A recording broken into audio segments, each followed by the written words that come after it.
usually this investment philosophy, does it take a week, a month, 3 months to do the research, a year? I mean, you have 10 names. How long? It depends. I mean, one of the best investments we ever made, it took us 4 hours to do the work. It was during the financial crisis. Which was that? Wachovia Corporation. Okay. So I was on my BlackBerry eating breakfast at the Brooklyn Diner in front of my building, and there was a story went across the, I was just, Wall Street Journal headline, Reuters headline, excuse me, went across saying, that Citigroup to acquire the Wachovia banking subsidiaries for $2 in Citigroup stock. Stock was halted. And this was kind of an interesting transaction because they were buying the subsidiaries for Citigroup stock.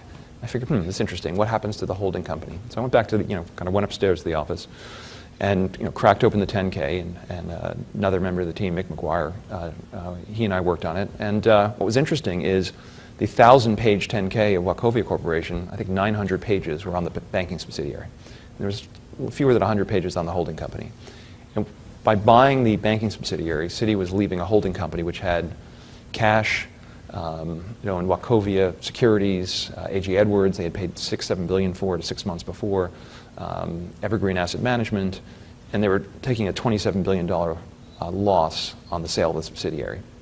And it also had a liability called non-cumulative perpetual preferred stock, which if you ever want to have a liability in your life, this is the single greatest liability to have. It's a form of equity where you never have to pay a dividend, and when you don't pay them, they don't accumulate. Right. And the worst case is they get a couple directors on the board, and you say hi to them each meeting, and you have this very, I said, look, this could be our Berkshire Hathaway. And at the end of the day, we figured the asset, in 4 hours we determined the holding company was worth at least $11 to $14 cash, a tax refund that you could carry back the $27 billion loss, recover cash taxes that have been paid. So you have this cash vehicle. You own Wachovia Securities, which is a good wealth management business. Mm-hmm. You own A.G. Edwards, another interesting asset. These are businesses you know well.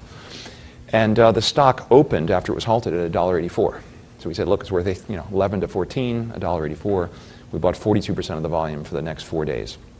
And then it was acquired by, then Wells came in and put in a topping bid of $7 in Wells Fargo stock, which wasn't actually a topping bid. But the Wells Fargo deal did not require government assistance. Right. So I think Sheila Bair liked. Yep, I remember that. I actually interviewed Sheila Bair for our show.